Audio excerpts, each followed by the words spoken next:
One of the most historic draft classes in NBA history, the 1996 class was filled with many superstars, a couple Hall of Famers, highlighted by 13th overall pick Kobe Bryant, who ended up becoming the best player of the 2000s. Other notable guys included first overall pick Allen Iverson, who became one of the most iconic basketball players the game has ever seen. At 6 feet tall, 165 pounds, nobody was as tough as AI. Ray Allen was the 5th overall pick, actually selected by the Timberwolves, became the all-time leading three-point shooter and one of the most clutch players in NBA history. While 15th overall pick Steve Nash became a 2-time MVP, led the high-powered 7 seconds or less offense Phoenix Suns in the mid to late 2000s. How's it going, guys? My name's Wilson. These were the 4 best players that highlighted this unbelievable historic draft class, but a bunch of other good players were forgotten. Some of them were amazing all-star players for a couple seasons. Here are 8 of the most forgotten players from the 1996 NBA draft class.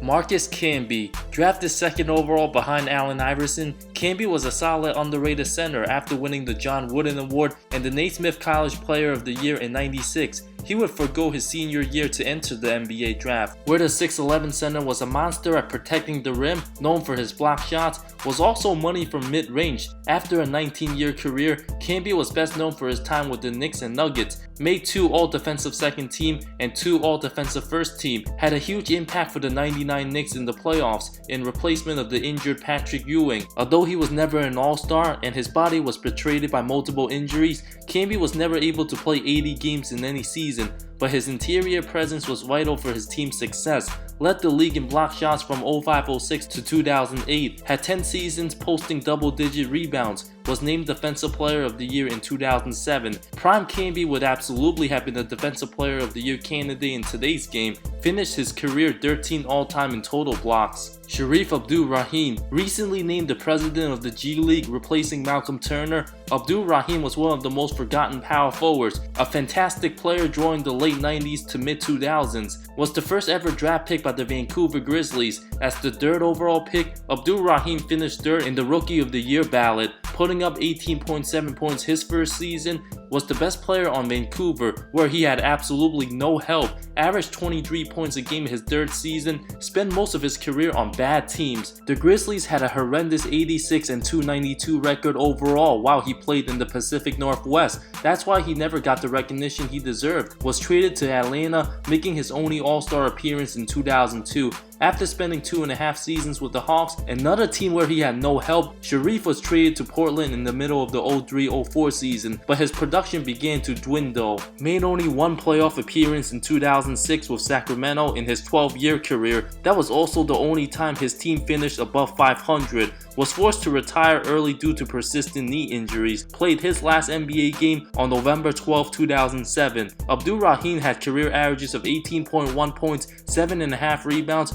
was known as an around-the-rim player who took 60% of his shots from inside 10 feet. Had he been lucky enough to play on a good team, his offensive versatility and career would have been way more memorable. Zydrunas Ilgauskas. Selected 20th overall by the Cavs, Big Z was most notable being teammates with LeBron. Even before James' arrival in Cleveland, Ilgauskas was one of the best players on a terrible team. At 7'3", his mid-range jumper was a deadly weapon. Had his best season in 2003, averaged 17.2 points, 7.5 rebounds to go along with 2 block shots. Made 2 All-Star appearances in 2003 and 2005. Played 12 seasons for the Cavs before joining LeBron in South Beach for the 2010-2011 season in his final year to wrap up a stellar career. Derek Fisher, one of the most clutch role players in NBA history. Most people forgot D-Fish and Kobe came out together in the same class, a huge reason why those two have always been close teammates from the start. Drafted 24th overall out of the University of Arkansas Little Rock, Fish was known for his tenacity,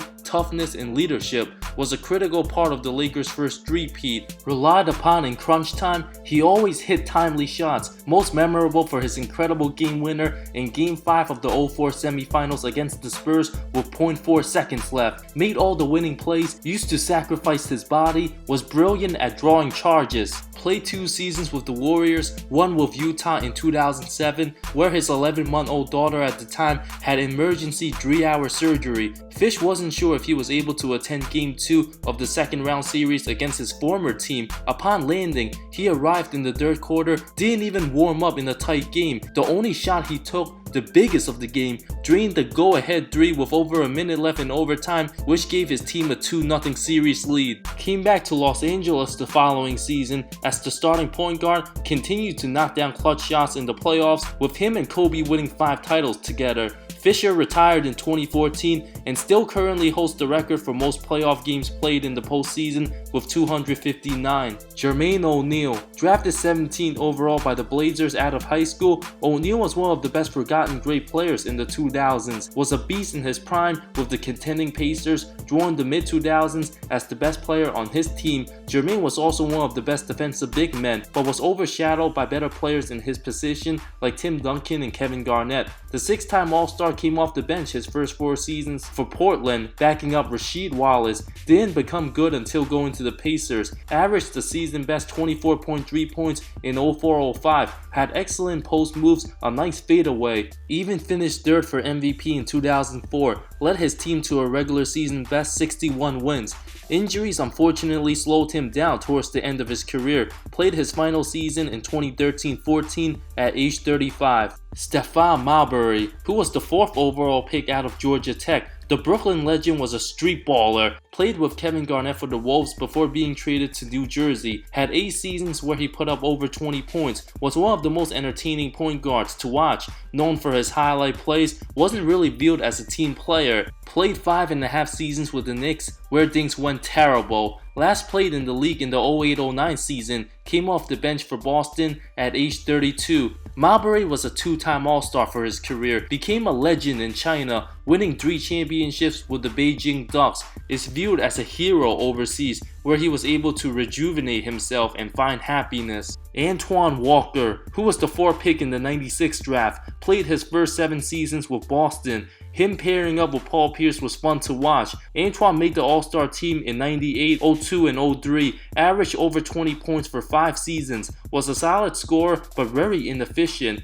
At times he fell in love with the 3-ball too much, was a good post-up player, but only shot 41% from the field for his career. Also played a season in Dallas, half a season with Atlanta, was a key piece to the 2006 Heat team coming off the bench, averaged over 12.5 rebounds, winning his first and only championship. Retired after the 2008 season at age 31, had a tough time after retirement, going through bankruptcy, blowing away over $108 million in his NBA salary, was forced to sell his championship ring, but was able to get his life together. Walker's using those experiences to help the young generation to avoid those mistakes. Peja Stojakovic. Peja was one of the best 3-point shooters of his era. Drafted 14th overall by the Kings, was one of the best small forwards, making the All-Star team 3 straight years from 02 to 04. Arguably a top 15 player in his prime, his play style, unselfishness, and beautiful stroke paved the way for many European players. Didn't make his NBA debut until 98-99